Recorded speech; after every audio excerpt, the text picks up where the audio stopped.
میرے خیال سے کافی ہو جائے۔ مائک نے اس پر نظریں جمائے رکھیں۔ شکریہ، میں پی چکا ہوں۔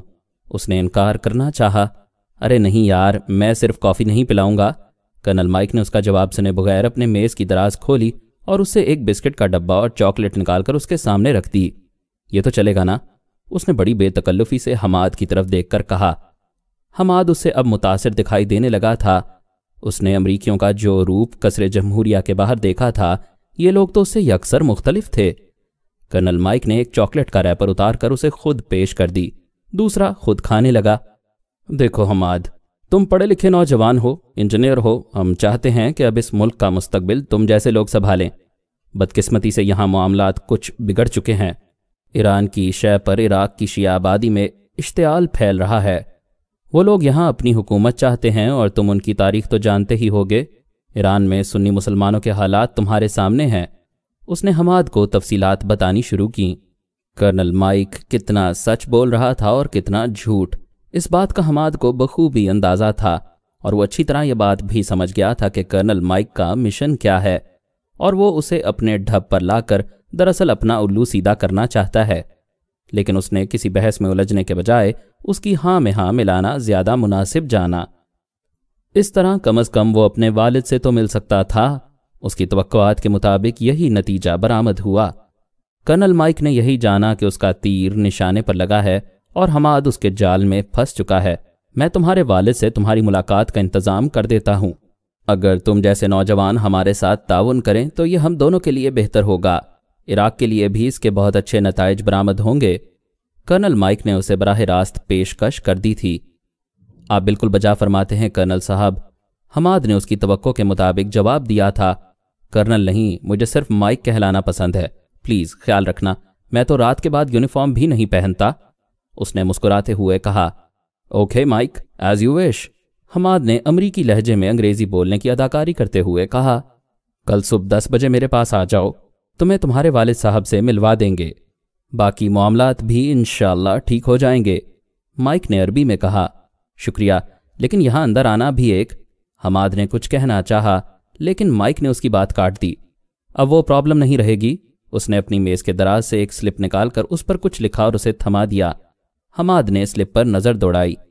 یہ امریکہ کے 345ویں سول افیئرز بریگیڈ کا خصوصی اجازت نامہ تھا جو کرنل مائک نے اپنے دستخطوں سے جاری کیا تھا۔ اب اسے کوئی اندر آنے سے نہیں روک سکتا تھا۔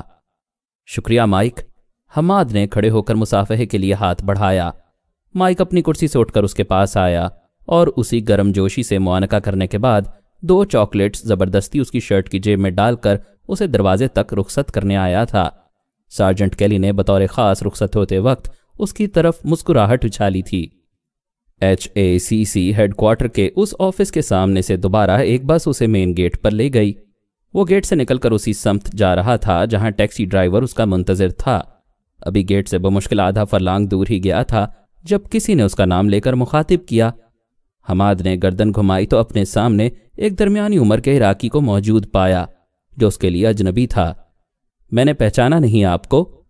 حماد نے اس کے سلام کا جواب دیا اور بولا۔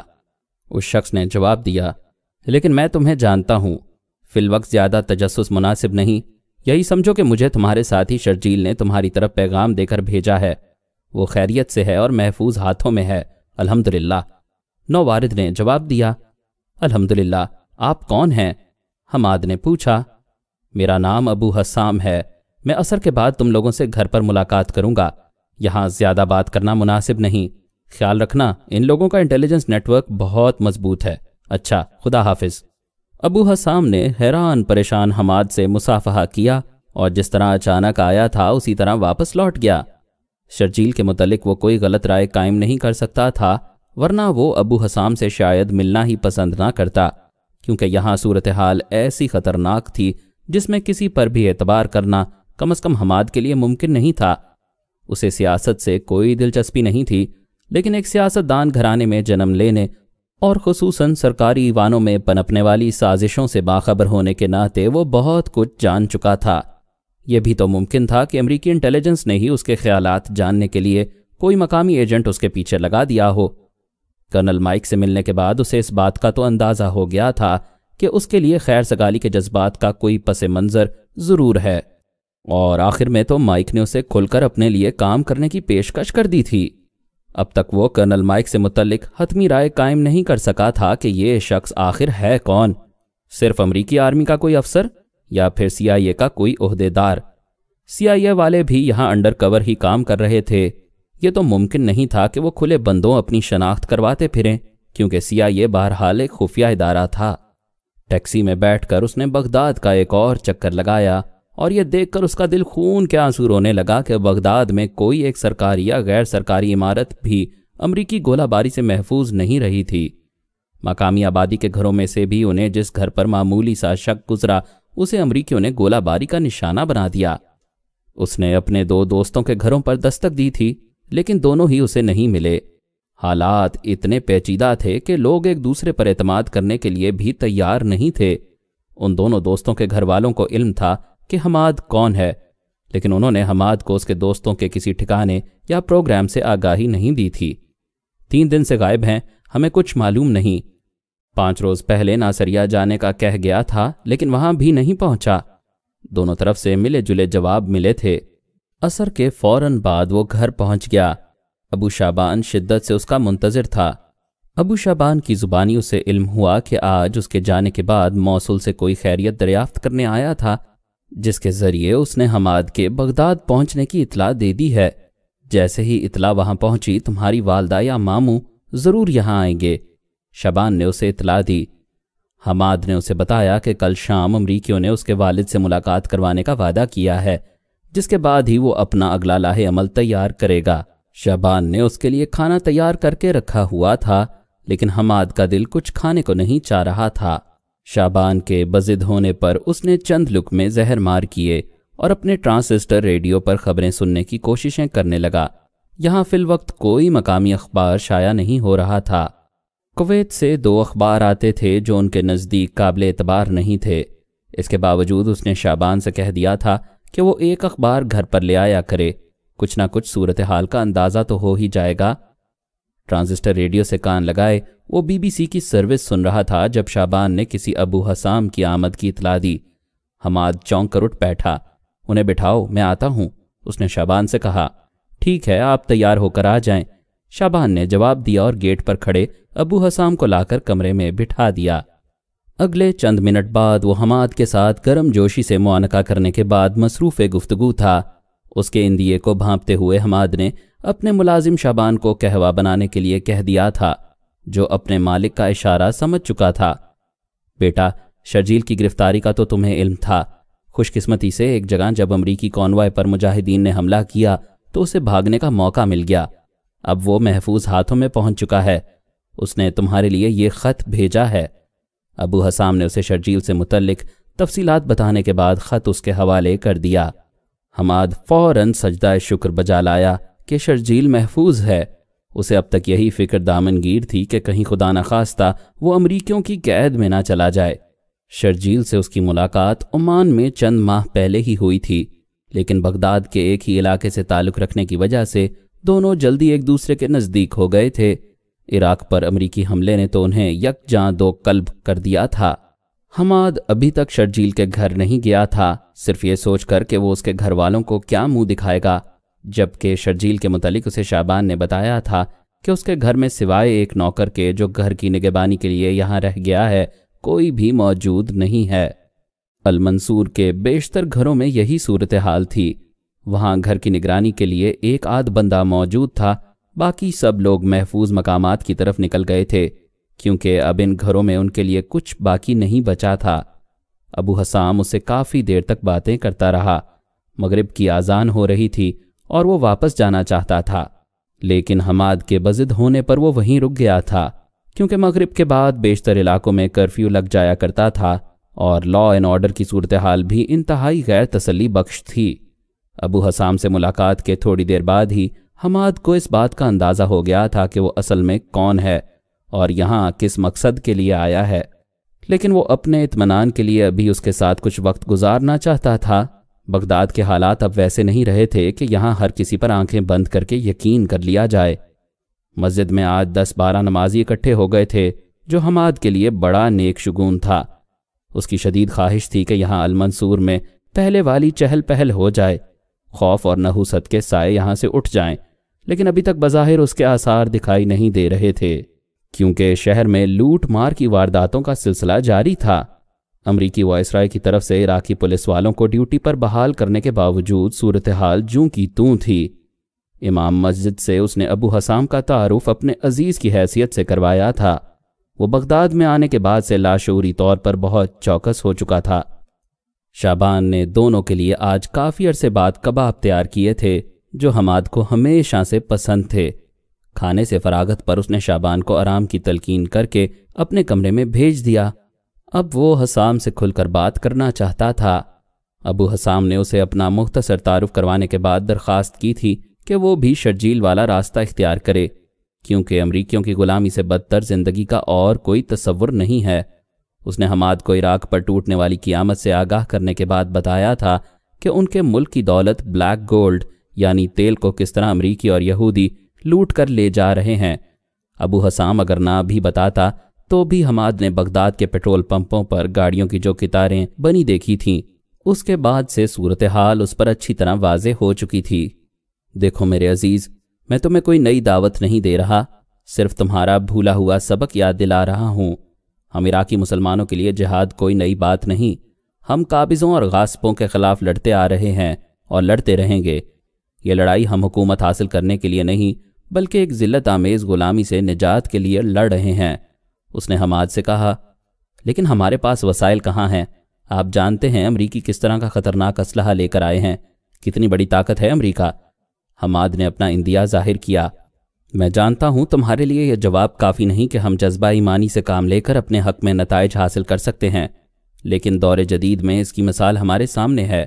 کبھی روس بھی ایسا ہی طاقتور مست ہاتھی تھا، لیکن افغانوں نے اس کو نکیل ڈال دی۔ ابو حسام نے کہا، امریکہ کی مدد سے؟ آپ کیا سمجھتے ہیں کہ اگر امریکہ اس جہاد کی پشت پر نہ ہوتا تو کیا روس کے ٹکڑے ٹکڑے ہو جاتے؟ حماد نے سوالیہ نظروں سے اس کی طرف دیکھا۔ میں تمہاری بات کو رد نہیں کرتا، ایک نظریہ یہ ہو سکتا ہے، لیکن کیا صرف اتنا ہی کہہ دینا کافی ہے کہ امریکہ کی پشت پناہی سے سب کچھ ہوا؟ اگر امریکی اتنے ہی طاقتور تھے تو خود ہی روس سے نمٹ لیتے نا۔ بہرحال چھوڑو اس واقعے کو، آج کے حالات تمہارے سامنے ہیں۔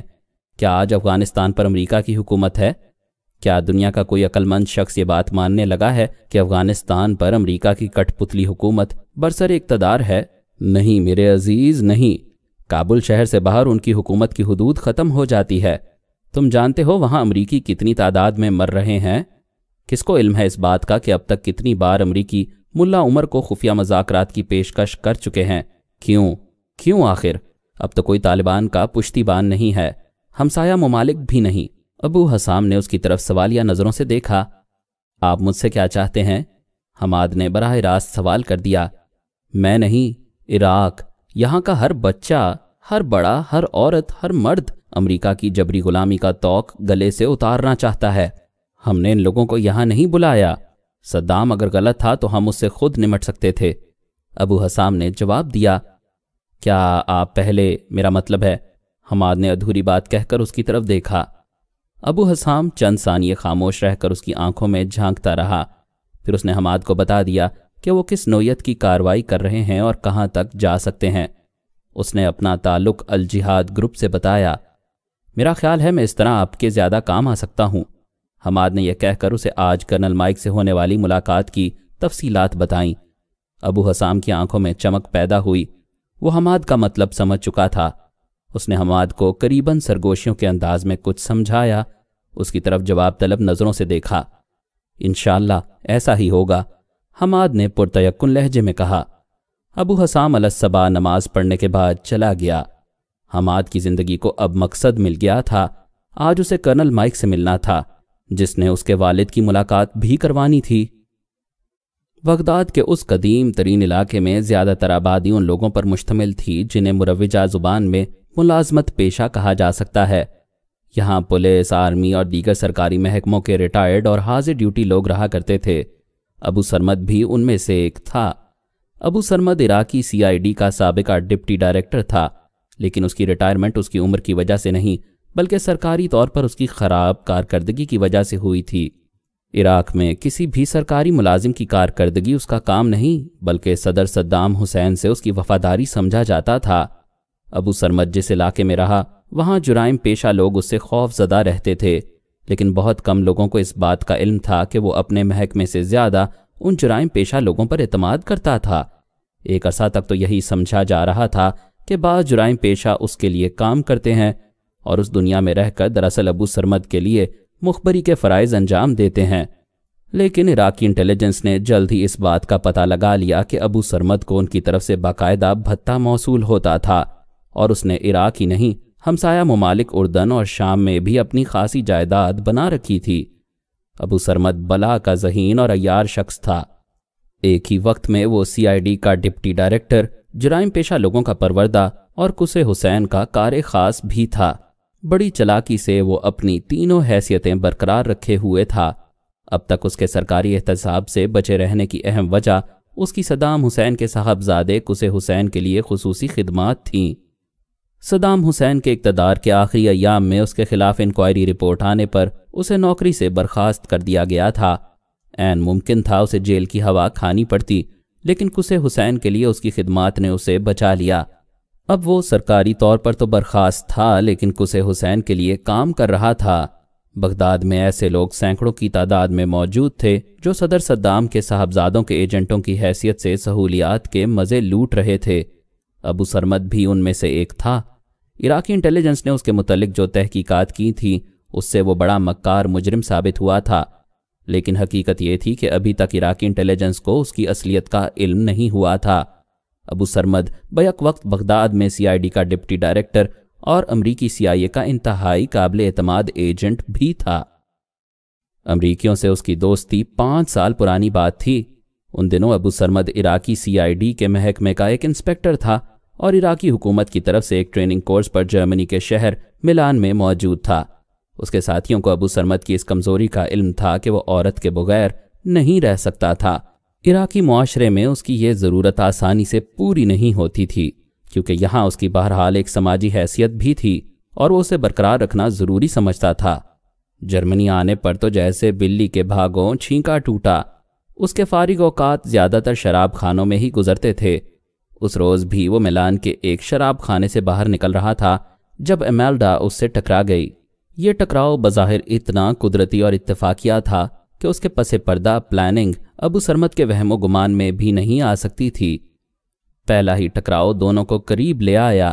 امیلڈا نے 15-20 روز ابو سرمد پر محنت کرنے کے بعد بالآخر ایک روز اس کا تعارف کرنل مائک سے کروا دیا، جس نے ابو سرمد کو براہ راست CIA کے لیے خدمات انجام دینے کی پیشکش کی، جو امیلڈا کی اداؤں کے اسیر ابو سرمد نے فوراً قبول کر لی۔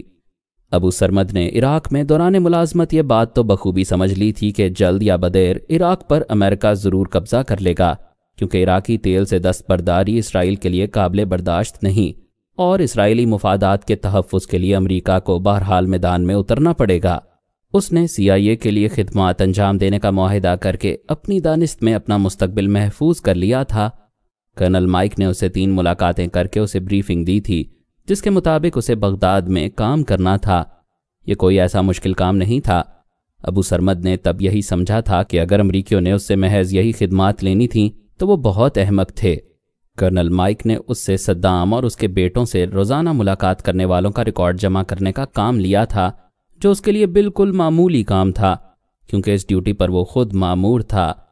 ملاقاتیوں کی فہرست کی وہ ایک فوٹو کاپی اپنے آفس میں تیار کرواتا اور کرنل مائک کے بتائے ہوئے طریقے پر اسے ڈراپ بھی کر دیتا۔ یہ طریقہ بھی بڑا عجیب تھا۔